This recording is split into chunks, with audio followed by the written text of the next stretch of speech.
नेपालमा +2 गर्नु भएको छ, अब नर्सिङ चाहिँ म क्यानाडा आएर अथवा बिसी आएर पढ्छु कसैले भन्नुहुन्छ भने चाहिँ त्यो नेपालमा +2 गरेकोले यहाँ नर्सिङमा एडमिसन गर्न पाउँछ पाउँदैन के बुझ्नु भएको छ? मैले बुझेअनुसार चाहिँ as a international nurse, international student भएर यहाँ ब्याचलर पढ्न चाहिँ आउन पाउँदैन। नर्सिङको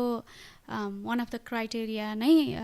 permanent resident or citizen or landed immigrant भनेर लेखेको छ। ल्यान्डेड इमिग्रेन्ट भनेको चाहिँ भनेको कस्तो, फर इक्जाम्पल एक्सप्रेस एन्ट्रीबाट आउनेहरू हुनुहुन्छ नि, उहाँहरूको त सुरुमा पिआर कार्ड त भइसक्दैन नि त, अथवा मेरै पनि सुरुमा पिआर कार्ड भएको थिएन नि त, मेरो हस्बेन्डले मलाई स्पोन्सर गर्नुभयो, मेरो एउटा you are eligible for PR तर आइसकेको छैन, तर पिआर कार्ड आइसकेको हुँदैन क्या, तर त्यो पेपर पनि पिआर जस्तै नै काम गर्छ भनौँ न, त्यसलाई चाहिँ ल्यान्डेड इमिग्रेन्ट पेपर भन्छ। त्यही हो, लोकलहरूलाई मात्रै लिन्छ जोस् भनौँ न।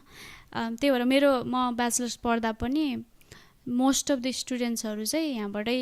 बच्चादेखि नै यहीँ बसेको हुर्किएको जन्मेको अनि